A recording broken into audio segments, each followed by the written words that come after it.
everybody, welcome to episode 45 of the Joys of Games podcast. We're recording this on a late Thursday evening, January 5th, 2017. This is the week of Nintendo. This is our week of Nintendo, but let's be real here. Next week is really the week of Nintendo. No kidding. This is just a placeholder for the actual week of Nintendo. We're going to do our best. I was tempted, Colin, to just say, you know what? Let's not even do it this week. Let's just hold off and just have a total Nintendo blowout next week. But I decided against it. The people needed a podcast this week, Colin. That's why we're here. I am one of your hosts, Josh Brown. I am joined, of course, by the man who's recovering from a sore throat, Colin Wheeler. Good evening. Hi, Colin. I am feeling a little bit under the weather, so if I sound a little bit of raspy, Sure. That's the reason why. Right. It's very cold. It's super cold, dude. You know how you know it's miserable waking up and going to work in the morning and it being like below 20 degrees. Yeah, That's stupid. There was a really bad wind storm too the past couple days. Yeah. I don't know if you guys got it too, but we did not have any wind today. Oh Yesterday was bad, but today with no wind is beautiful. Walking from my car from the parking lot at work to the door, my hands were numb and my face was numb. It was insane. If it was like negative 20 degrees here, I would still be okay with it as long as there wasn't any wind. Yeah, the wind is what gets you. It really is. It's murder. It's absolute murder. Mm-hmm. Also, we're just not equipped for this amount of low temperatures. No. We usually have a day or two of super cold, and then it goes back up to low 30s, high 30s, low 40s. This is ridiculous. Yeah, my parents, they've lived in Boise for 30 somewhat years, and they have never been snowed into their house before, but this past week they haven't been able to leave their driveway because it's just there's so much snow and so much ice everywhere. It's crazy. And all this does is just prove that global warming is a hoax. That's the sad part. That's the sad and unfortunate part about all of this, Colin. It's not, it's not everything melting and coming down at us or anything. That's totally not a thing. We're recording a little bit late tonight, Colin. Later than we anticipated because of me. I'm just going to throw that out there. Yep. I delayed the show just a little bit. I got stuck watching YouTube videos. Find anything good? Here's the thing. We were driving home from dinner. Took Val and the kids out to dinner tonight to celebrate Val's birthday tomorrow. We were driving home. We were listening to the satellite radio stations. And we were listening to the 90s radio station. And Backstreet Boys came on. Okay? Well, yeah. Staple of the 90s, for sure. Right? I can't remember the song now. Blanking on it. Are you familiar with Backstreet Boys? Ish, yes. You're probably too young. You're probably just a skosh too young, aren't you? I was a big Hanson fan. That Mbop, Ooh, God, you would have been too. And then that was probably hitting you right in the heartstrings. It really did, though. It still does to this day. God, what was the name of this? Oh, I Want It That Way. Oh yeah, uh-huh. No, I'm sorry. Okay. That's not the song that we heard. Okay. Larger Than Life. Yeah, okay. Okay. The music video, they're in the haunted mansion type of thing, Don't big they castle. Isn't that the same tune? Probably. Look. I'm pretty sure that's in my head. I'm singing it. The lyrics. I'm like, wait a second. Want it larger than life. Bow, bow, bow, bow. Bow, It's bow, bow, it's, bow. it's like a slower version of that. Okay. Yeah, pretty much. Anyway, yeah. So Larger Than Life came on. And I look at Val, I'm driving, I'm like, you know how to dance to this song? She was like, you don't dance to Backstreet Boys. I'm like, what? Of course you dance to Backstreet Boys. So I'm driving, and I'm busting out some Backstreet Boy moves, right? I've seen enough Backstreet Boy music videos, thanks to MTV's TRL back in the day, Oh, yeah? to know a thing or two about some classic Backstreet Boy moves, you know? So, radio's up loud. I'm doing my thing. It's a great time, right? So we get home, and I'm like, you know what? I can't stop thinking about music videos that I used to watch on TRL back in the day. Yeah. So I pull up Google. On my phone, not Google, YouTube on my phone. I drop in an AirPlay to our TV, and I went through for about an hour pulling up videos from the 90s and early 2000s and streaming them of all kinds of different music videos. Colin, we went Backstreet Boys, we went NSYNC, Yeah. we went Mandy Moore. Let's see. It started getting good when I got to Blink 182. Yeah. All the small things. There's a good one. Yeah. Honestly, like 90s music and early 2000s music is just garbage. Like yes, it's just but it's bad. so good at the same time. It's good because, like, it could be 15 years before you hear that song again, but the moment it comes on, you suddenly know all the words to it. That's true. I'm not saying they're not catchy, but I'm saying it's not good music. But it's not even catchy. It's just like, I will never forget the words to all the small things. Well, that's a great song. So yes, but when's the last time you heard it? Like I listen to it quite frequently. Honestly. Okay. Well, yeah, you're a bad example. I have Amazon Music, and like the best Blink-182 albums are on there for free to stream, so I listen to it quite frequently. Sure. So. Okay. Fair enough. Regardless, there was a lot of songs that if you sat me down, I couldn't remember for the life of me, like even like that they existed. But suddenly I'm finding them in like this, search engine that's popping up suggestions. I'm like, oh crap, I used to listen to this song. So I'd play it, and all of a sudden, I knew all the words to it, Our memories are super weird. LFO, dude, Summertime. I think it's fly when girls stop by for the summer. Summer. Oh, okay, yeah. Yeah. Mm-hmm. I like girls who wear Abercrombie and Fitch. You know what's one of my favorites is Barbie Girl. Yep. Oh, yep. We played that one. By Aqua? Sorry? Yep. Yeah, that was a good one. So bad. So good. Blue Dobby Da. Is that the I'm blue Dobby Da? Yeah. And then there was the that Dirty Vegas song, The Days Go By. Didn't get to that one. But yeah, I know what you're talking about. That's actually still good. Like, if you listen to it, it's a really good like electronica song. Got to Gorillaz, Feel Good Inc. Yeah, I think that was 2000s though. I don't think that was 90s. No, I know, but like as that close, that late 90s to 2000s. Like we started working our way up to like a little bit better songs, like better quality, You know, it's one of my favorite early 2000s songs, and I still love this song. Like, one of my favorite songs is Hey Ya by Outkast. Oh, yeah. So good. So good. Yeah. So good. Just, it was a fun little evening. Unexpected little evening. Just a blast of nostalgia. Alien Ant Farm, Smooth Criminal. Oh, yeah. The Michael Jackson cover. Mm-hmm. That's the best thing about the internet, too, is like, if you have nostalgia, you can find information regarding it. Yeah. And like, if you want to dive into the Wikipedia hole, like, you can just like, it's just incredible. Like and I read one of my friend's tweets today saying that it's weird because he was here at the beginning of the internet, and what it's become up until this point is just it's weird living basically through this technology that's going to basically consume everything eventually. Right, yeah. Like, just this information. Because, like, before, like, if you wanted to do anything on the internet, they were all, like, super basic HTML5 pages. Yeah. And if you wanted to watch a video clip that was 2 seconds long, it would take 5 hours to download. Kids, honestly, have no idea what we had to deal with. Oh, my gosh, they're so spoiled.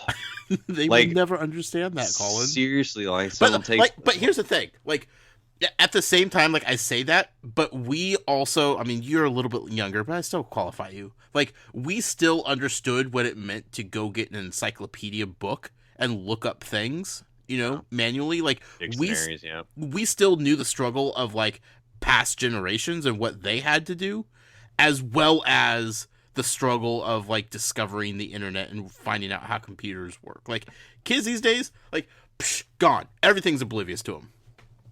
Yeah, and I don't know. It's so funny to me because like if Netflix doesn't load just like 5 seconds, if it doesn't take 5 seconds to load Netflix, it's like something's broken. It's broken. It's not working. Like, dude, give it a second to load. What are you doing?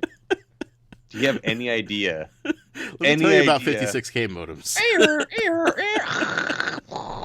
Mom, get off the phone. I'm trying to be on the internet. Yeah, somebody's calling. Sorry, lost your session for the evening.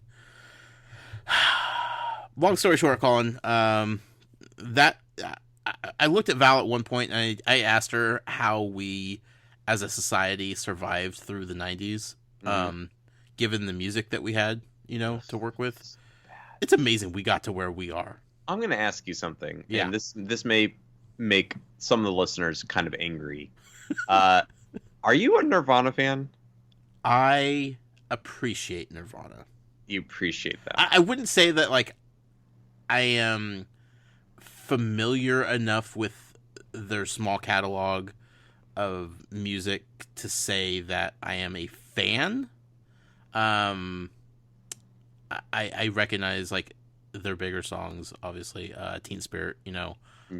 Teen Spirit's like just an amazing song, top to bottom. That's pretty much the only song I like. Sure. But like I would never say like, oh, I'm a Nirvana fan, because then people would be like, okay, name 5 Nirvana songs. I'm like, I don't know, Teen Spirit and a lot of other good ones. Like I respect their music, but like the only one like I could ever really cling on to and say that I know is Teen Spirit. So it's not that I don't like them. It's just I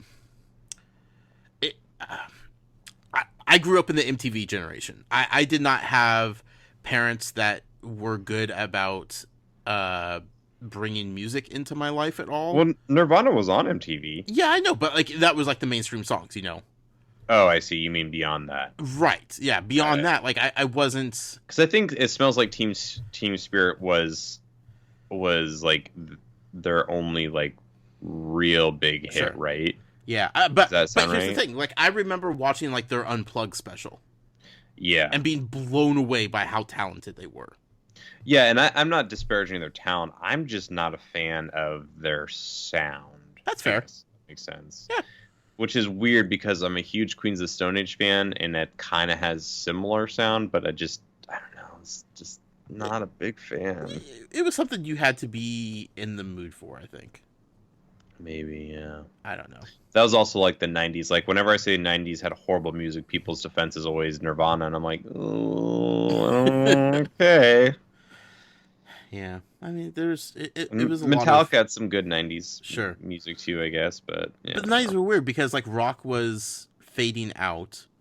It was becoming more punk, and punk was more pop than... Well, ska was also really big too. If you think Yeah. about it, you had No Doubt, you had Mighty Right. Mighty Boss Tones, Less Than Jake, like. But all of it was accompanying this this pop sound, like we need to make catchy radio hits. Yeah. Whereas previous decades, like that wasn't the main focus. I still think the 80s had the best music. Probably. Like, I just the range of different types of Yeah, music. You have sure. like new wave from Elvis Costello, and then you have like the pop R&B stuff from like Michael Jackson and Prince. Like it's just an amazing array like arrangement of different types of music, Right. all like being and David Bowie and Brian Eno, like just Sure. crazy experimental stuff on top of it. So NWA.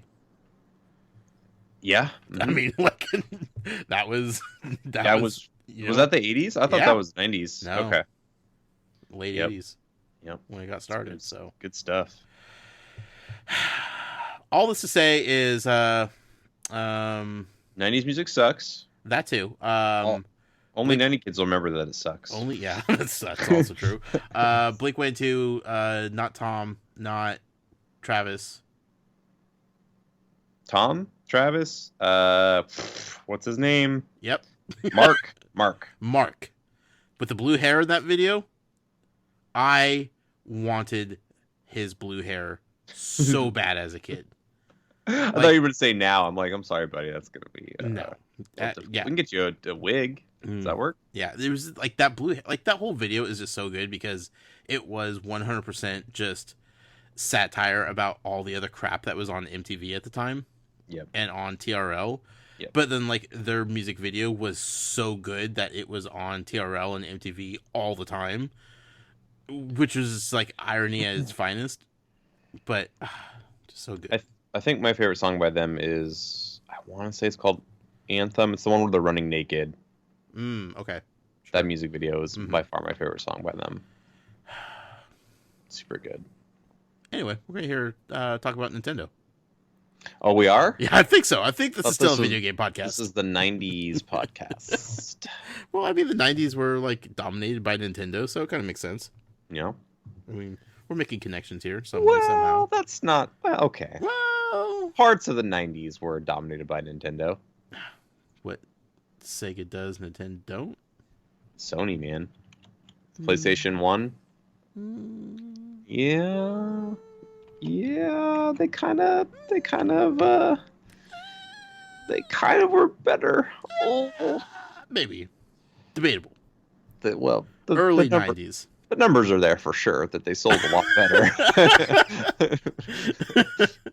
I mean, semantics. Sure. Nintendo. Yeah, Nintendo. In a week, Colin. Oh, yeah. We're going to find out a whole lot more about Nintendo. Yeah. I want to talk a little bit about that. But first, I want to go back in time. Mm-hmm. We're going to go back to a little game that is now rejuvenated because of the hype surrounding the franchise. Get hyped. It only makes sense that this game is finally available for all these new age kids to discover on their own and feel like they've found a little hidden gem. Because back in the day, Colin, it was pretty awesome. I'm not going to lie. It's pretty awesome. Mm-hmm. We're going to talk about a little game called Pokemon Snap. Pokemon Snap. What a weird game. I feel like it was ahead of its time. Well, maybe. You had games like Fatal Frame that you took pictures. Like, there's other games that had that. Sure, but at least Fatal Frame, like, you were doing something. Yeah, it's really strange. Pokemon Snap is really strange because, like, you play it and you kind of feel like this is an arcade game. Mm-hmm.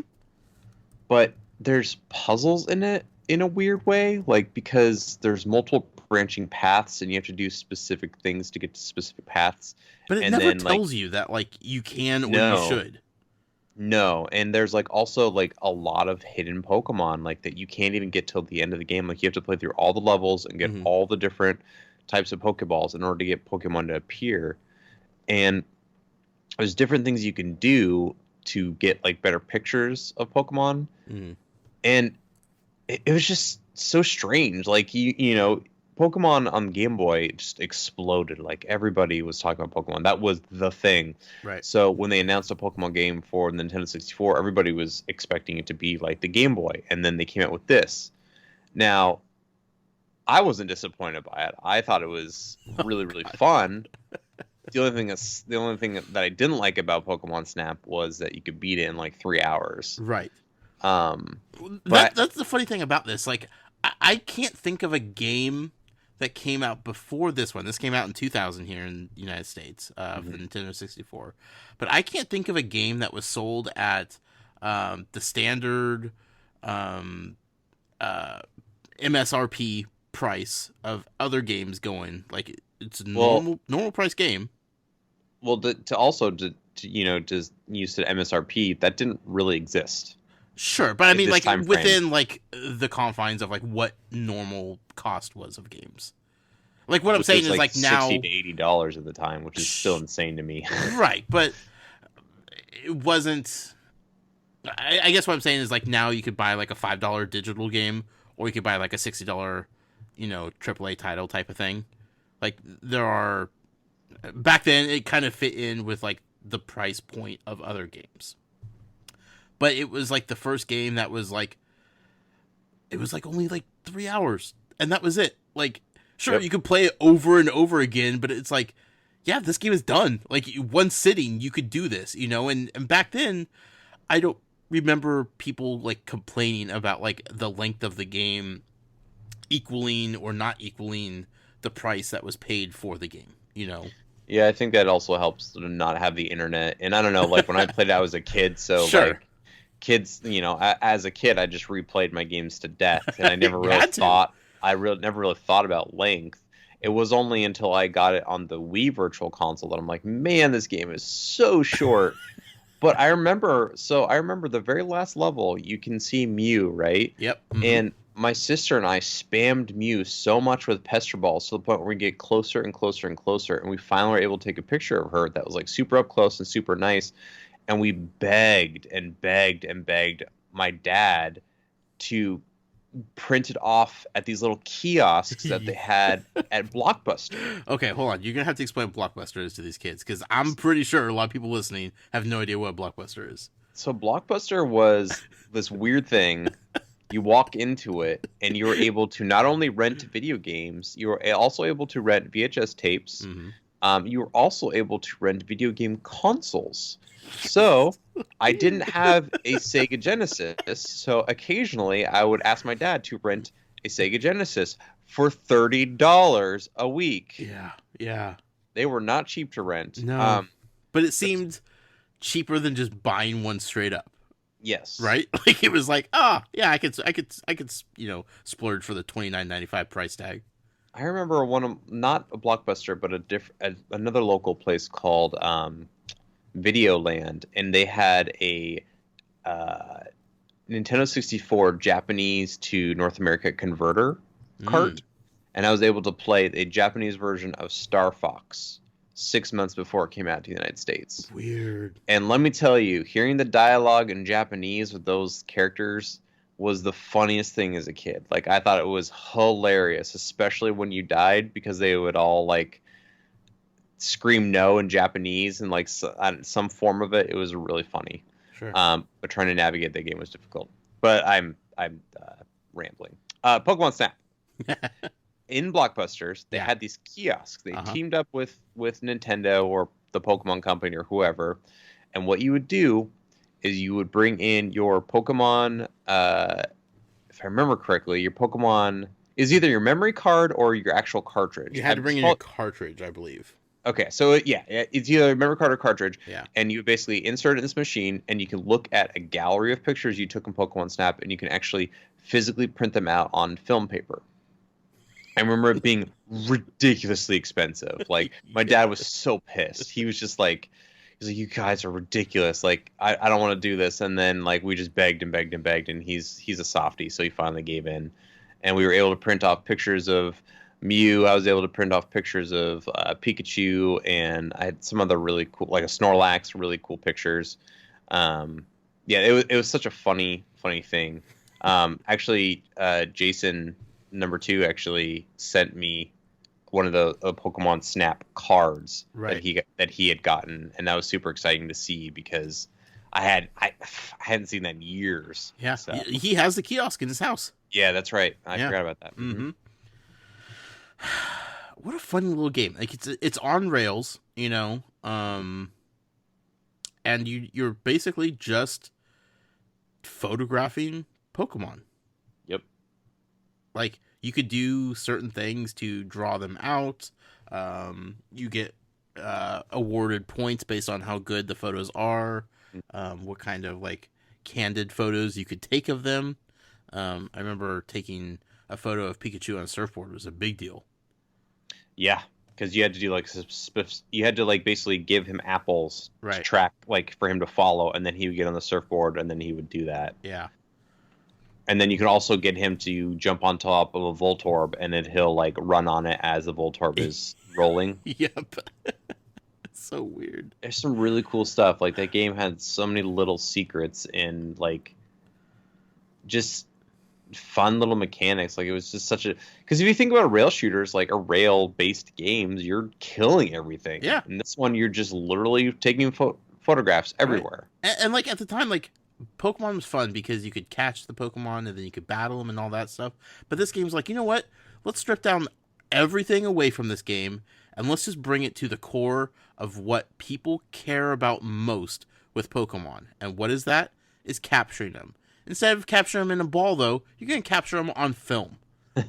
You know, like Yeah. it's just like it's such a novel idea. It was so wacky that it worked perfectly because of the franchise it was associated with.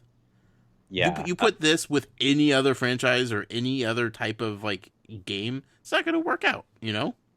Probably not. Yeah. But Uh, Pokemon Snap, yeah, all I about that. didn't. I didn't know that HAL Labs was the one that made this game too. That's interesting. Yeah, They're yeah. the guys that did Smash and a bunch of Hmm. Kirby games. So that's such a great. It's such a great game. You know, and I really do. I was always hoping there'd be a Wii U um, sequel, just Hmm. because it just makes sense with the gamepad. So maybe we'll see that with the Switch. Who knows? Oh god, I really wanted to, but like at the same time, um, I kind of feel like Pokemon Go is like a spiritual successor to it. Actually, we'll get into it a little bit later, but I'll explain some new stuff in Sun and Moon as well. Ooh, Very similar. ooh. Yeah. Um, so yeah, Pokemon Snap. It's now available on the Virtual Console on the Wii U. If you've never played this, or if you've heard about it and you thought it was kind of a joke, like know what you're getting into. Like you are just taking pictures of Pokemon, but never has a quirky mechanic felt so fun to pull off. Yeah. And it's like it's fun little Pokemon things. Like they're Pokemon in the wild. Like you go through all these different areas, you know. So that's how you catch the different Pokemon. Like obviously, you're not going to catch a Charmander in the ocean, so you got to go where he would be happiest the most, you know. So it's God, it's just so good. Yeah. It really is cool. It's better than it has any right to be. That's the thing. For sure. You know, and it's funny, they actually made in the anime, Pokemon anime, they made the Pokemon Snap character that you play as canon. Like there's an episode dedicated to him. As like a photographer, Yeah. Uh-huh. so perfect. Yeah. He runs into Ash somehow. Sure.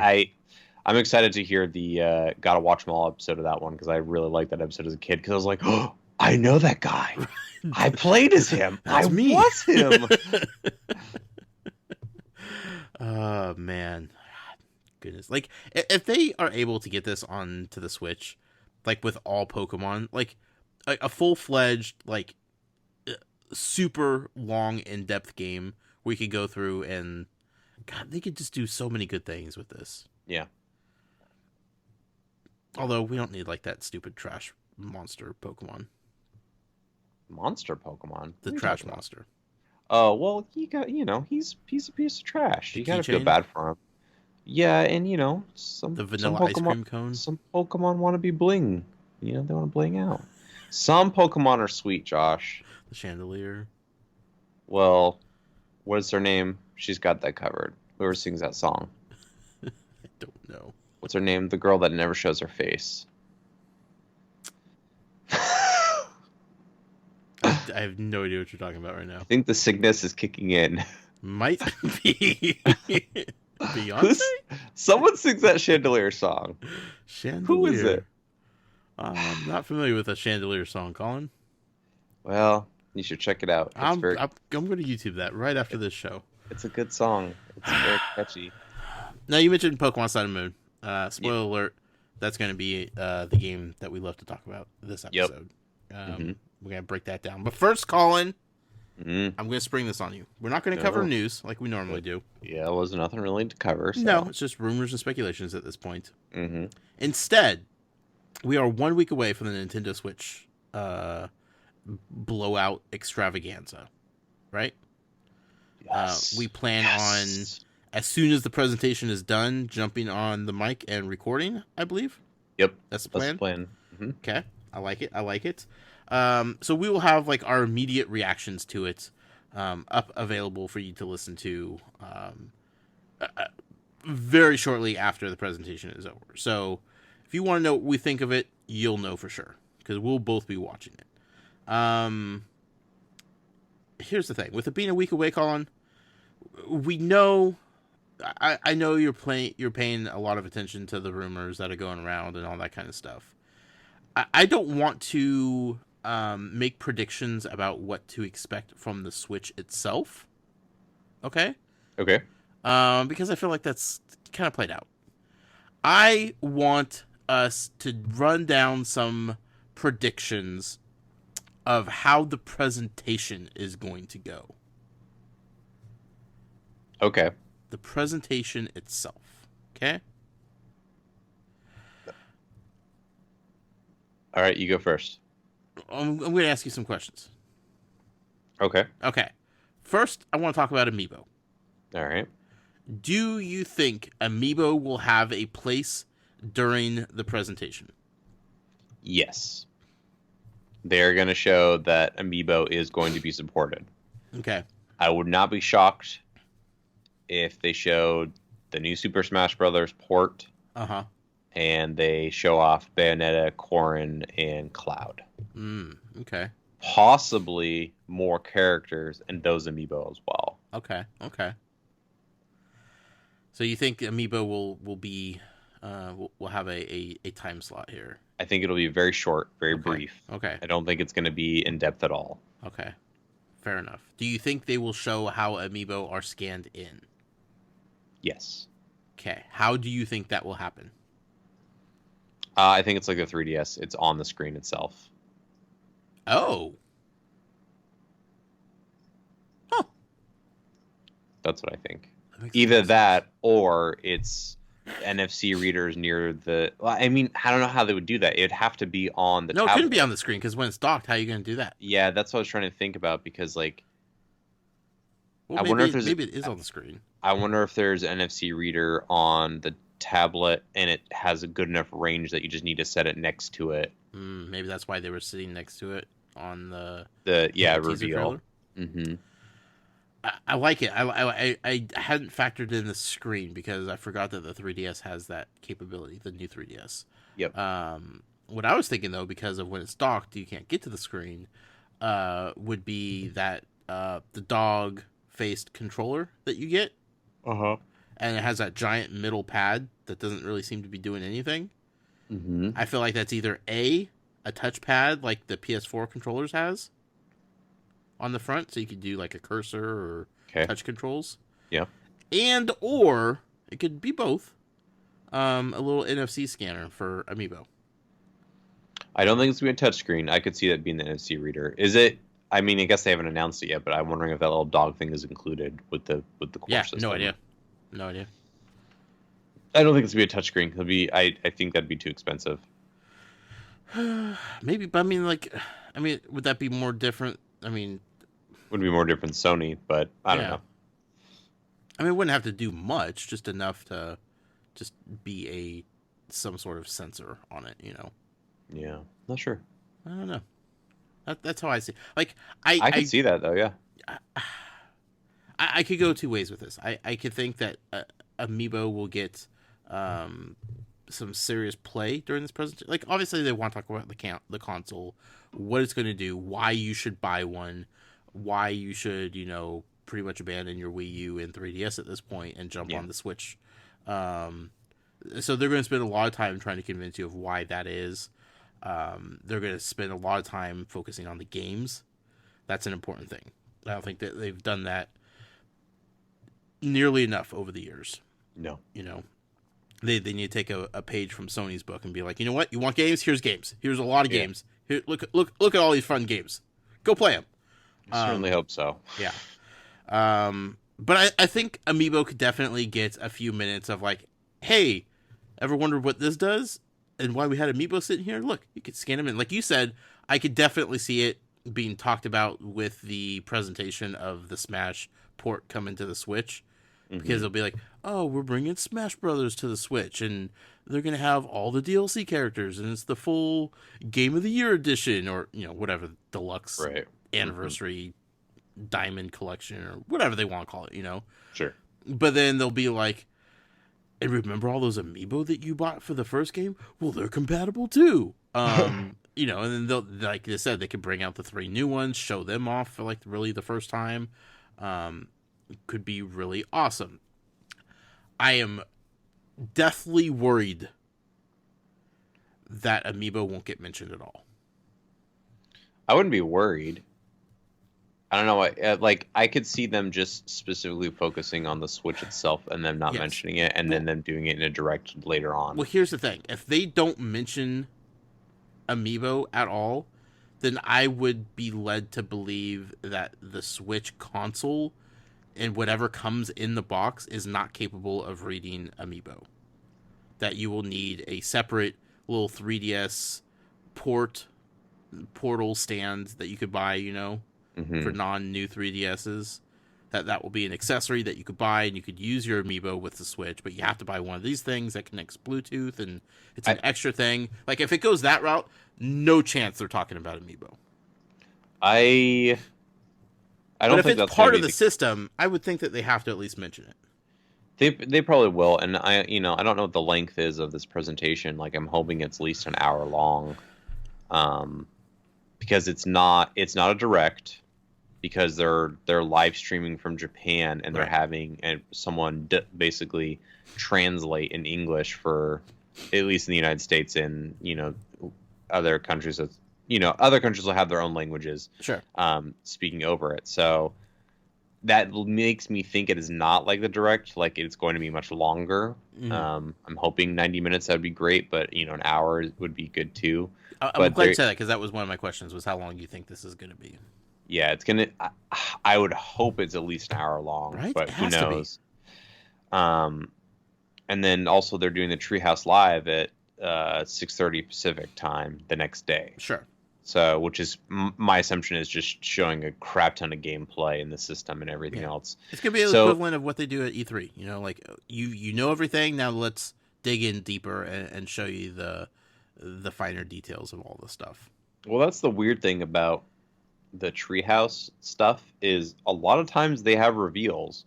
Like they announced that Earthbound Zero whatever during the Treehouse Live. They didn't do that at a press event or anything like that. So I could see. I think that's only because it didn't fit with like everything else that they had. I genuinely think though that they are going to mention Amiibo, and like I think things like Virtual Console will probably get mentioned at the Treehouse. I could see that. Sure. But who knows? They may be super smart and do what we always tell them to do and actually please the gamers. Take a page out of Sony and actually, listen to your fans for once. Right. But okay. Here's another question for you. Since this is a live presentation. Yes. Do you think it will go smoothly and flawlessly with everything they're showing off, or do you think there'll be any technical hiccups? There'll definitely be technical hiccups. God, I hope not. There definitely will be. I meant as far as like the hardware is concerned. Not the hardware will be fine. I think the hardware will be fine. Okay. I think if they show like gameplay, it's all going to be staged gameplay, and I could see that demo like freezing or something like that. That's happened at I think every single E3 I've ever watched. At least one of the major parties have a demo that just crashes in the middle of it. Sure. I think that will happen, but I think the hardware will be fine. Like I don't think they're having any problems with that. They had no problem showing it off at Jimmy Fallon, and that was in November. Yeah. Like and that's 2 months later. Like they've already iterated on it, and it's probably much better. So right. Okay. What game do you think that they will showcase the most during the presentation? Breath of the Wild. You think so? Yeah. Breath of the Wild, and they'll show probably quite a bit of footage of the new Mario game as well. See, I would say Mario. I feel like everybody knows enough about Breath of the Wild to be... That's not something that's going to wow people and get them into buying the new console. Especially since that is also coming to the Wii U, allegedly, And I don't think they could show any more of Breath of the Wild without starting to get into the story. Like, what else would you want to see from that game? I don't want to see anything. Nothing, right? I just want to know there's a dungeon, and that's it. I mean, it'll definitely be there. I just don't think that they need to or should focus on it because of the mixed messaging for being how long it's been in development. Like, everybody knows it's coming. Everybody's excited about it. Let's rein it back in. Like, I think they need to go full on Mario. Just go back to what made Nintendo from the first place, and just go all in on the new Mario game. show that sucker off in every which way you possibly can. Yeah, I definitely think it'll have a big presence there. Mm-hmm. Like it would, the fact that they showed it in that video Yeah, indicates like, yeah, we're working on a new Mario game. Yeah, you're gonna see this thing soon. we've been working on a Mario game for a while. Yeah, I mean, and we'll also see, Mario Kart 8. We'll also see Splatoon, in some kind of capacity. Yeah. So, do you think there'll be any surprises that nobody has reported on or leaked or anything like that that will just blow people away? yes, You think they saw something up their sleeve? yes, Nintendo does it every time. They absolutely do. They absolutely do. And if they don't, I would be shocked. Like, I still remember when they announced that Majora's Mask 3DS XL and Majora's Mask 3D, like, in the same presentation. Right. I lost my crap. Like, I was screaming like a fangirl. Like, whew. Understandable.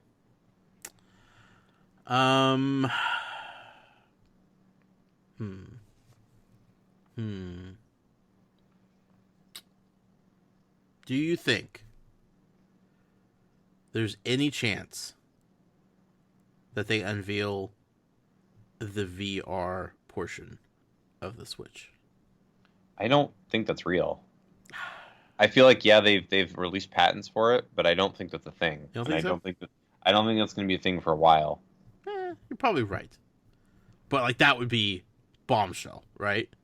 Maybe. The thing about it is, man, like I don't like the cell phone VR stuff that I've tried. They're all pretty terrible so far. Right. And it just kind of seems more like that, more likely to be like that. Sure. Than it would be to like try PSVR or an Oculus. Like it just I don't feel like Nintendo at this point, with the mistakes they've made with past hardware, I don't feel like they want to make anything that's like a crappy experience. Sure. Or an inferior experience. But who knows? Like maybe they have like great games up their sleeves. I don't know. Like I would be excited if Nintendo is going to release stuff. I'm going to be excited for it because I trust their brand and I trust what they're doing. Sure. So would you play Splatoon in VR? Yeah. I mean, I would try out probably anything in Mario VR, Kart honestly. in VR? Yeah, absolutely. Ooh. I try them all out. Rainbow But I also Road. like. Oh god. I also think about like how a screen that big can just fit into a VR headset. You know what I mean? Like, how would that work and be comfortable? I don't know. That's what I'm saying. I don't know. I don't think it would be. Probably not. I don't know. I don't know. We'll see. Let's see here. Let's see. What else could we ask? Obviously we're going to get price. We're going to get a launch date. We're going to get launch lineup. Yeah. I think that's all pretty much given. Do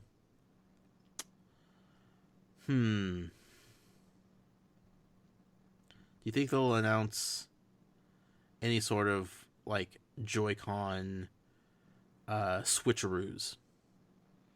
No, I don't feel like they want to do that. I feel like that's gonna Muddy the messaging, right? Yeah. I don't think they're gonna want to do that. I think they will at the Treehouse event. They'll be like, "Oh, this is the Pro controller, and this is this, and this is this." But the actual presentation, I think they'll focus on what you get out of the box and the games that are coming out with what you get out of the box. Do you think there's a chance that they talk about the discontinuation of the 3DS? No. Nope. They're going to silently kill that just like they did with the Wii U. Have you been reading the reports that are floating around about the 3DS? Yes.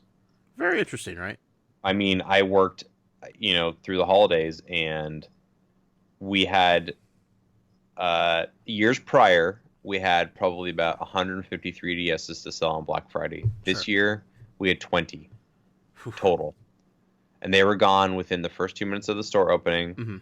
And everybody called about it for weeks and weeks and weeks because Sun and Moon, like, people wanted to buy the DSs. Right. We probably only got an additional 50 total throughout the holidays, and we only got two 2DSs total. Wow. Like, it's insane.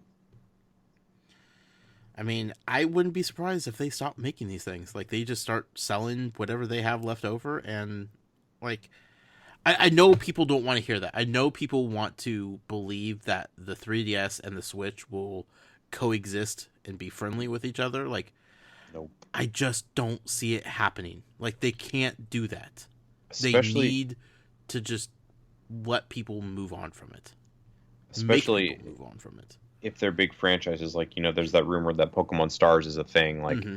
if their biggest DS franchise goes to the Switch, like, sorry, that's Right. the nail in the coffin.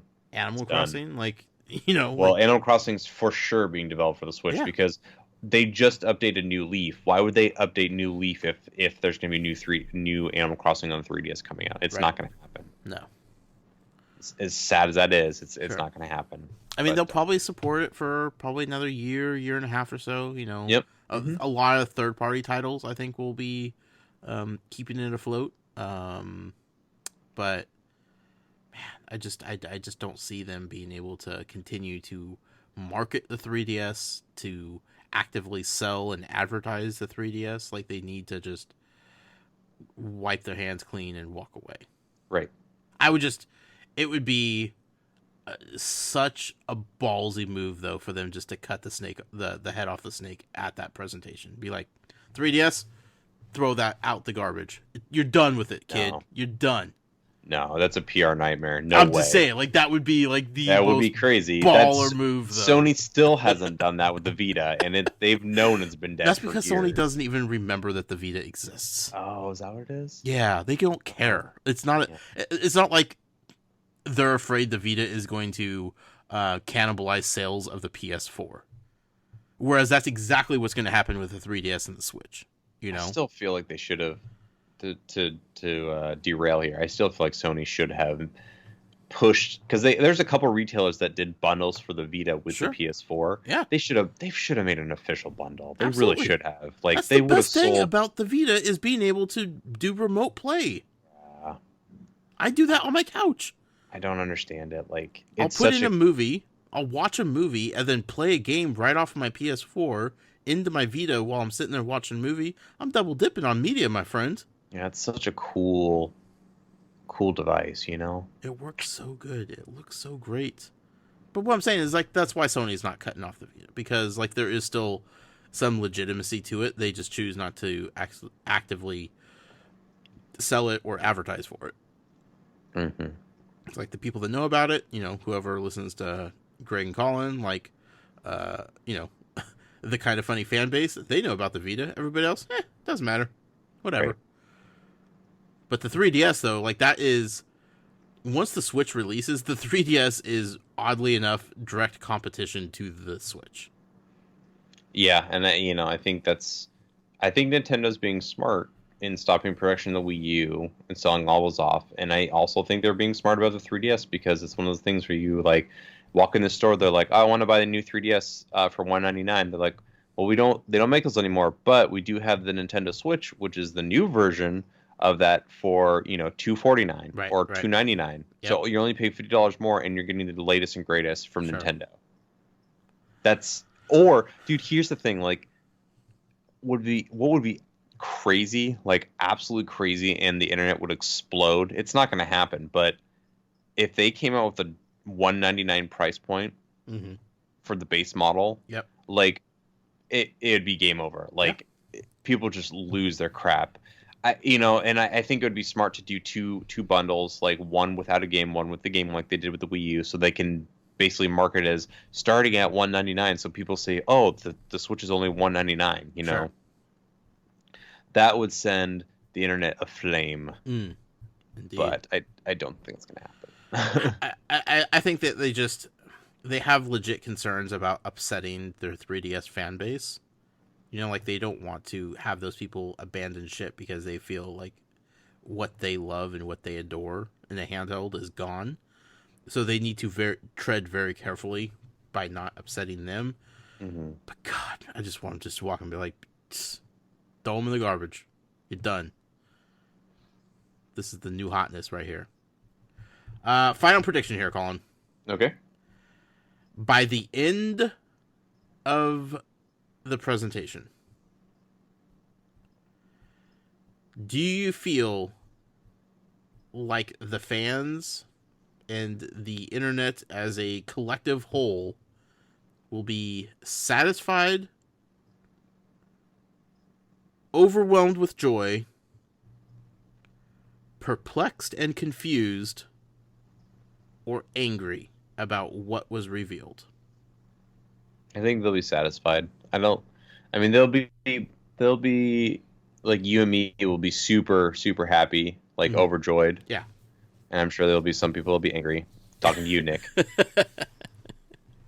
But I think for the most part, the internet's going to be pretty satisfied because, like, when the Switch video came out, people were pretty satisfied with that. Yeah. You know, for the lack of information, just the fact that they showed something. That video came out on the same day Red Dead 2 was getting announced. That's true. I totally forgot about that. Exactly. I totally forgot about Red Dead. Nobody remembers that. And it totally could have gone the other way. Right. So, yeah, I think people are gonna be satisfied as long as that price point is good. If that price point is bad, that will make or break this entire thing. And it's really silly, but that's the truth. Because I was watching the NVIDIA CES stream last night, and they were announcing this new service where you can cloud compute any of your Steam or Origin games to any device, including a Mac. And everybody was super stoked for it in the chat up until when they said it's going to be $25 for 20 hours. And everybody's like, nope, not buying that. What a piece of crap. What a horrible idea. Like, everybody was saying that. If they had come out with a price point that people, like, if they had said, oh, it's $9.99 a month, people would be like, oh, heck yeah, I'm on board, Right. But the price point makes or breaks these things. And that's, that's what killed the Xbox One. Like, legit. Like, it wasn't, the DRM stuff was bad, and the always being on stuff was bad, but if they had come out with price parity with PlayStation, I think they would have had a much better first year. And PlayStation totally took advantage of that situation because their conference was second, so they were able to, like, I don't know what what range that they had, like if that was 100% set in stone already, or if they're just like, Xbox just came out at $4.99. We're going $3.99. Do it. Like if that was a call on the fly, they at least had that opportunity to do so. But if they come out at the same price as Xbox, Xbox had some negative will going into that whole thing, and I think PlayStation still would have came out of the gate ahead, but I don't think it would have been as just a monstrosity of 2-1. Yeah. If it wasn't for that $100 difference. Yeah, I agree. Yeah. I was actually reading somewhere that some of the marketing people that had left Sony, like as the PS4 was being released, the initial plans was to release the PlayStation with the camera, just like the Kinect, for $469. Right. But it was, and this wasn't at E3. This was like a little bit before E3, but after Microsoft had done their like presentation, their Xbox reveal presentation or whatever, that's when they're like, okay, we got to get rid of this camera because it's not as good as the Kinect, and that's what brought the price down, and that's ultimately what made it that $399 price point. So worked out. Yeah, it really did. Switch, $249. I think it's $249 as well. Yeah, I think that's the sweet spot. God, $199, like you said, would be the most insane thing ever. I think they could do a core model. They could do a core model with like a really small SD card, no game. Yeah. And then the $249 one is your pack-in game and the bigger SD card. Yeah. I think that's because that smartest thing to do. That smaller price point will get people that are 3DS owners to convert. Yep. It's not going to satisfy the people that are looking for their bigger home console. But like the 3DS owners that are very hesitant about letting go of that thing, that $199 will definitely make them at least look twice. Right. God, it'd be amazing. It'd be so good for them. Mm-hmm. If they've been able to figure out how to do that, like, they need to pull the trigger on that. Yep. They can make so much money in software sales if they just get the hardware out there. Even if they break even on hardware for a while. Yep. Just do it. Make it people's primary console. Then you get all the people buying third-party games on the Switch. Like, there's just so much possibilities, man. Next week, we'll know more. We'll know everything. Yes, we will. Going to be exciting. As a retail employee, Colin, do you know any inside information about pre-orders? I do not know. Nothing, huh? Nope. Nothing you want to say on record, or just nothing at all? In general. The problem is like I'm in the merchandising side of the world, so like unless I see signs that say pre-order now, I wouldn't know. Sure. Like the salespeople are the ones that would have access to that stuff. I mean, I pre-ordered my Wii U because I thought like there was a chance like it was going to be hard to get, because going back to the Wii, like that was a real thing, you know? Yeah. And if I were to base it off of just like what happened to the Wii U, I would feel comfortable not pre-ordering this thing. I would not think that way this time around. They are That's being what I'm saying. Like, but they're then being you a lot have... more conservative. Like I'm pre-ordering it the moment I get a chance to. Me too. Without question. Me too. I did for the Xbox One and PS4. That was ridiculous. Yeah, I'm kind of worried because I don't know where I'm going to be in March. Oh goodness, so I don't know. I don't know how to like. I could pre-order it online, but then I have to change my address, so that might get screwy.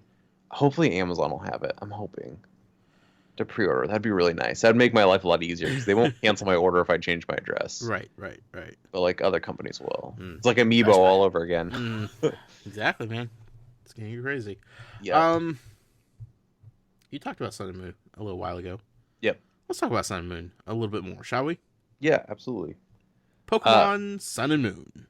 Yeah, this is the great swan song for the 3DS. It basically takes the Pokemon formula, but it enhances it in really nice ways. I mean, just graphically, it looks a lot better. The way that you navigate the world doesn't have that, like, I don't know what it's called, but like in Animal Crossing, when you walk forward, it looks like the world is like rolling as you're walking. X and Y had that a little bit. This one is a lot more like, it feels like a traditional like RPG where it's not rolling, you're just going through a map like left and right, and then in some cities you'll have like a more expansive areas to go in different directions. But it's really cool because it's like based in basically Hawaii. It's 100% a Hawaii ripoff, and they have a bunch of different Pokemon that are from Generation 1, but they're the Alola versions of them. So you have like an Ice Sandshrew, or you'll have like a Rattata that's got like this looks like an evil mustache. That's what it looks like to me. And then you'll see like the like Gen 2 ones. Like, I knew there was a Pichu at the very beginning of the game, and I embarrassingly looked for a Pichu for about 2 hours before I decided to continue going on in the story, because I just wanted a Pichu because I love that thing. Wow. Yep. Dedicated, man. Well, yeah, and I caught a bunch of other cool stuff in the process of it, so I was okay with it. Oh, that's good. But I did finally get one. And I also got the Alola form of Meowth, which I call him Sassy Meowth because he just looks sassy for some reason. He does. Yeah, I don't know what it is. Like, and then he's not much different. It's just like, he's just a little bit of attitude to him. Yeah, and the Hanson Diglett. I don't know if you saw them. So good. Just their wavy blonde hair, man. Yeah, I love it so much. So awesome. And they made it so you can customize your avatar a lot more, which I really like. And then, the mechanics of fighting is about the same. I did like that they improved, like there's you basically press, I believe it's the X button, anytime you run into a wild Pokemon, and you can just automatically throw a Pokeball instead of having to select like 4 different things just to get to the Pokeball or whatever you want to choose. It's like a really nice quality of life thing. Nice. I like that. There's also like little areas that are like little cubby corners in like certain environments that you can actually take photos of your Pokemon. Like, it's very much like Pokemon Snap, where you'll see a wild Pokemon and you can basically take pictures and you can upload them on your 3DS. And I think there's a way you can export them to the computer too. I haven't really looked further into that. Mm-hmm. But that's like a cool little like mini game in itself, because like you can get different ratings for different things that you do, and it like I said, it reminds me a lot of Pokemon Snap. The one thing that's kind of interesting about the Loa thing is there's no gyms this time around. There's these things called trials, which is kind of like a gym, but not, because you're not in like a building. And like there's specific people that give you specific trials, which you have to do. Like you have to beat a certain battle in order to.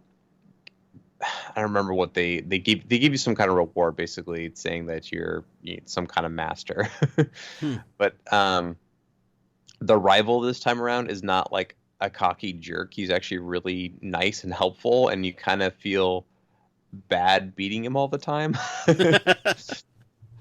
But like overall, man, like it's such a great iterative version of Pokemon. I honestly think it's one of the best Pokemon games I've ever played, and I've just scratched the surface of it. So definitely recommend anybody going out there and picking it up, especially if you liked the old Pokemon and or the new ones for that matter. So, right.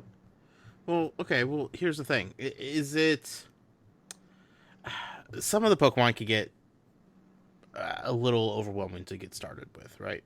Yeah. Would this be a good game for people to pick up as their first Pokemon game? Because, like you said, the Pokemon Go craze that happened got a lot of people into Pokemon. People that weren't necessarily into Pokemon before, or people that had like maybe played Red and Blue and then stopped after that. Yeah. Did they do a good job of making it accessible to anybody coming in, or do you feel like you need to have that background with Pokemon knowledge to get into it? Nope, they definitely made this the most accessible, and I think this is a great one to start with because of so many of the quality of life things that they did to this game. It makes it so less like archaic and like, I wouldn't say frustrating, but just like very dated mechanics. Because like, I was playing Pokemon Yellow a couple months back when it came out for a Virtual Console, and I freaking love that game. But like playing Yellow and then going to Sun and Moon, it's just, you can get things done so much faster. You can move so much faster. There's just so many little things that you can do that just make it a much easier and more fun experience than the old games. So I like it. That's good to hear. I haven't got it yet. My 11-year-old son, he is suddenly like the biggest Pokemon fan on the planet now. Nice. Pokemon Go like got him interested into it. Yeah. He's never really paid much attention to Pokemon before. All of a sudden, he's like a huge Pokemon fan. Like he had a full-on Pokemon Christmas, and there was a point where it's like, he's 11. I'm not sure. Like he acts much older than he is for his age. So I was like, man, like some of the stuff like I feel like might be a little bit for younger kids than him. But like he got Pokemon Sun and Pokemon from Santa at one house and Pokemon Moon from Santa at another house. Nice. We hooked him up with Pokemon Omega Ruby.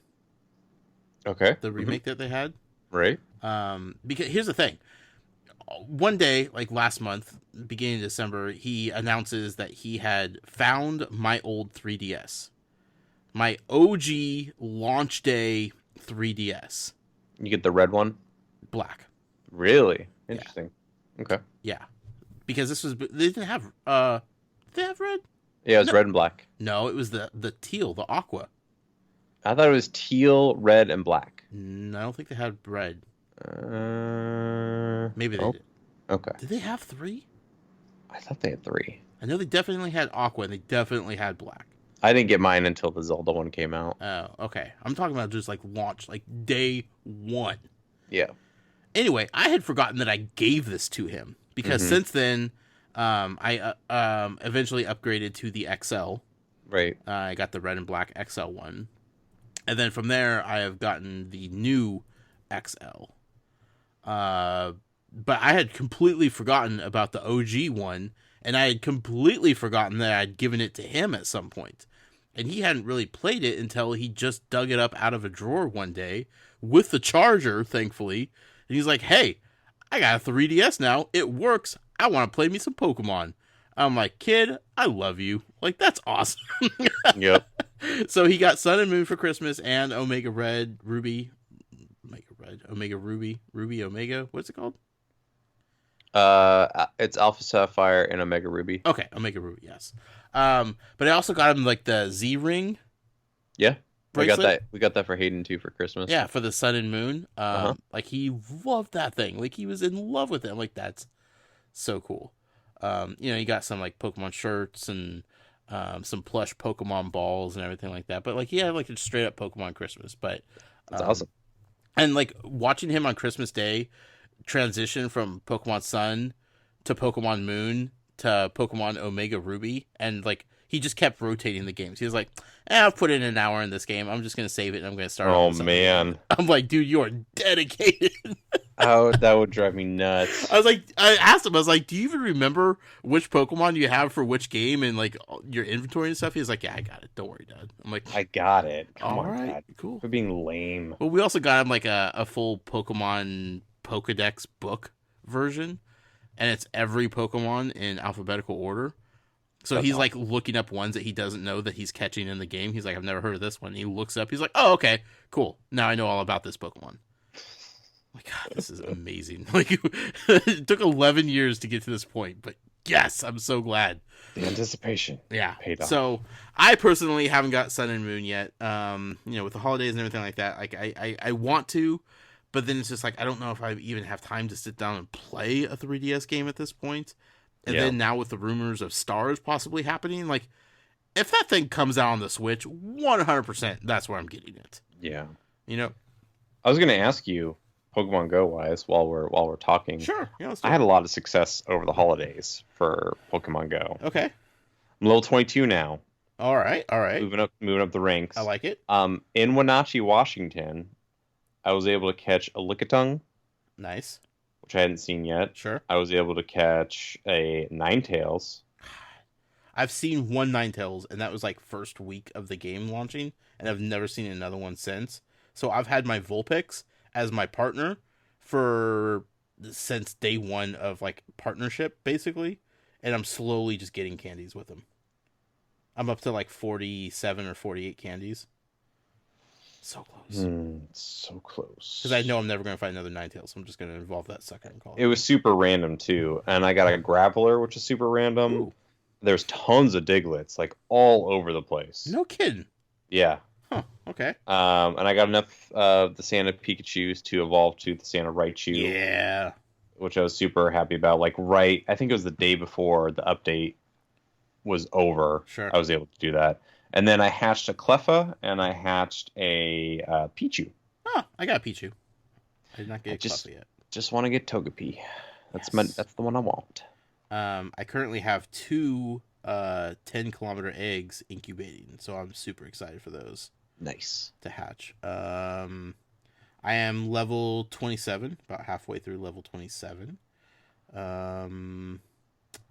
My Pokedex, I have caught 128 and I have seen 134.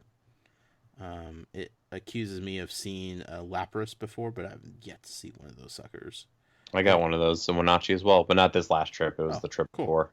It's also said I've seen a Dragonite, but I definitely have never seen a Dragonite. Yeah, that's happened to me too. I'm like, what in the heck? I think at one update, it automatically like added those as stuff that you've seen. So super weird. Game's a liar. Yeah, it is, and a thief. Yeah, that's also true. It took my Vaporeon for a little while. Luckily, I got it back. I've missed out on a Chauncey. Oh. Yeah. Machamp. I've missed out on a Machamp. Oh, man. But I'm close to evolving, so don't worry. And the Alakazam, I'm getting close to evolving. And then the stupid Ninetales, the thing that's eluded me forever. So one Pokemon that's like on my list that's just like I can't wait to get this sucker is a Charizard, right? Yeah. With the new updated, like you see, the starters pretty much everywhere. Right. I'm like racking up the Charmander candy, which feels good. Those Kanto starters run like crazy. Yeah. I gave him a Ultra Ball, raspberry, man. and then I throw a Pokeball, Nope, I don't and even go Pokeball. Ultra Ball from the start. really? If it's one of the starters, Ultra Ball all the way. Okay. Yeah, Maybe that's my mistake then, is I yeah. keep doing okay. I mean, I like even if they're low um, CP, I still absolutely go the Ultra Balls. Okay. Just because I don't even want to mess around. Just get it Yeah. done, you know. Yeah. But Makes Raspberry sense. Ultra Ball right off the bat. Okay. But I haven't got a Charizard yet. Have never even seen a Charizard. I'm getting close to evolving my Charmeleon into one, but it's Yeah. just, the grind is real. So Val comes home the other day, and it must have been yesterday, and she's like, "Oh my god, I had such a good day of Pokemon." I'm like, "Oh yeah," because like she's now getting back into it. Like this holiday thing like rejuvenated her because she's seen new Pokemon that she. Plus you guys have Apple Watches now too, makes it easier. Oh yeah, definitely. So like she boosted from like 17 to 19 level. Nice. And she's like, "Yeah, I'm catching all this new Pokemon." She's like, "I caught that big orange one with wings." I'm like, "Charizard?" She's like, "Yeah, the one that breathes fire." I'm like, "You caught a Charizard?" She's like, "Yeah, right over at Starbucks, right down the road." You've got to be kidding me. She's like, "Oh yeah, I was going through the drive-thru. It popped up. I was like frantically just throwing Pokeballs everywhere. I thought he was gonna run. Got my drink. I parked. Then I sat there and I kept battling him until I caught him." I'm like, "Yeah." I'm like, I hate you so much right now. Like, how do you do that? I got a wild Venusaur and I had to use 20 different balls to catch him Yeah, they don't mess around. and raspberries. Like it was insane. Yeah. I caught a Blastoise the other day. Man, I want that too. But I've already evolved. Like, I've evolved in, my Venusaur and Blastoise. Like, I've got to them through evolutions. It's cool to see them in the wild, sure. But, like, the Charizard, I've had so much problem catching Charmanders in the wild until recently that I've been so low on candy. So I'm excited. I'm excited that we're getting close. I wish. I mean, I know they did this holiday event because everybody's getting new phones and devices and everything like that. But just seeing the spark that it's created, like I'm starting to see lures around town again. Yeah, You that know, I agree. I saw some lures too that I haven't seen lures up in forever. right?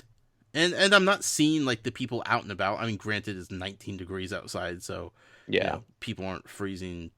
But at the same time, seeing the lures mean that people still care a little bit about the game, and that's right. that's cool to see. So I really think that they need to be, um, not have like special events running 24/7, but a little bit more frequently. Maybe change up what kind of event it is, what it actually generates, but any anything to break the static um, repetition of what the game has been. Um, just genuinely excites people and gets people to pull out their phones again and be like, "Oh yeah, I still have that thing installed. Let's go catch some more Pokemon." Yep, It's a cool thing, man. It's such a weird phenomenon, it really is. and it's not even that good of a game, but dang it, it's addicting. It's super addicting. I'm so glad that you finally got into it. I was worried that you were just gonna never get into it. Yeah, There actually, was a time. I played a lot of mobile games actually recently, That's good. so I'll get into that in the Etc. week. Yeah, I like it. Um, that's our show, Colin. Next week, Yeah. Switch the Oh yeah. Switchmas as they're calling it So on Twitter. so excited. So excited. Hashtag Switchmas. It's like E3 before E3. It really does feel like that. Like it's a new console, new hardware is just exciting all the way It around. always is. Always is. I'm excited for the Xbox Scorpio too. Like, Sure. oh man, what a great year. But Nintendo new hardware, man, Yeah. it's special. It's a It's special definitely thing. a lot more special Yeah. for sure. Yep. So I'm excited. Like I said, next week, as soon as the presentation is over, we're gonna jump on Skype. We're gonna hit record. We're gonna bust out a reaction.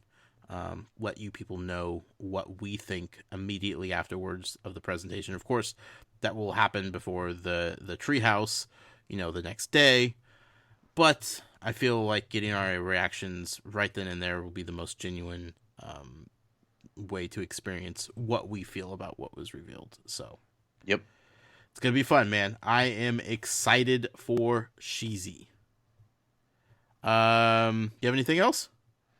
That is it. Let's let this week go real fast, all right. so we can get to the Switch. Yeah, I just want to close my eyes and wake up and it be Thursday. Next Thursday, look, I appreciate it being a nighttime presentation. Being in the evening, everybody's going to be home. Like, East Coasters have to stay up a little bit later. Wah. But, like, it's nighttime. Like, everybody that could possibly be watching it, like, it's the best time for it, you know? Also coincides with, like, Japan and, you know, all that, how that works. Right. But, man, oh man, that is going to be the longest day ever. It really is, because you have to get through your work. Because normally it's like 7 a.m. Yeah. You know, direct. You wake up and you're like, oh, here's new Nintendo news. Here's a weird dog sitting by a campfire talking about Animal Crossing. Yeah, and the creator of Animal Crossing looks like a hippie. I don't know. All right. But this, you're going to like wake up and be like, later tonight, 12 hours from now, it's on. Yep. It's going to be so long. Yep. I know it's probably going to happen, that there's going to be some like major leaks that happen that day. I hope not. I really hope not. Maybe the fact that it's a live presentation and not a Nintendo Direct will prevent that from happening. Maybe, yeah. You know, maybe that's why they're doing this, because every time they have a Direct, it always kind of gets leaked out what's going to be on the Direct, because people have seen it. People have seen the video or been a part of the video making process or whatever the case is. Mm-hmm. A live presentation, man, that hasn't happened yet. Sure, there may be things that pop up that, you know, people will know in advance or be able to report on with some certainty, but maybe it will prevent like actual hard leaks from happening. I just don't want to be going about my day Thursday, waiting for Thursday night to happen to watch the presentation, and then all of a sudden Twitter blows up with, oh my god, this just got leaked. Everything that's going to be in the presentation, here it is. Here's the blowout. And it's just like, oh, that's so sucks. Yeah. Maybe just stay off social media. Yeah, it's not a bad idea. Yeah. And then just pretend like even if it's out there, then you're at least, you know, not ruining it for yourself at that point. Mm-hmm. So if maybe that's what we should do. So let's just throw that out there to the audience. If stuff breaks, if stuff leaks on Thursday or before it, don't tweet at us and let us know. Don't even include us. Just let it be genuine for us. Yep. Let us pretend like the world is just still spinning the way it should be, and no harm, no foul anywhere else. We would appreciate it. We wouldn't do it to you guys, so don't do it to us. We'll see. Week's so long. It's so long. It really is. Colin, where can people find you at in the meantime, up until Thursday, when, of course, they should not absolutely get a hold of you? I'm on Twitter at PDX_geek. Fantastic. You can find me on Twitter at The Noise with a Y. Follow the show on Twitter at Joys of Games. You could email us, joysofgames@gmail.com. I fully anticipate getting some comments and reactions from you guys, the listening audience, next week after whatever happens with the Switch presentation. So be ready to send in emails and let us know what you think. Everything that we do here is hosted over at the website, toysforgames.com. And if you'd like to support us and what we do for everybody in this community, you could do so over at patreon.com/toysforgames. Gonna sign off here. We're gonna pretend like this is the fastest week ever. We'll be back next Thursday with our reactions to the Nintendo Switch presentation. We might even do our Xbox episode after that, depending on how hyped or sad we are. You know, it could go either way, man. Like, we may need some alcoholic beverages afterwards, or we may just be so jacked up on Nintendo that we forget Xbox exists. Really real possibilities.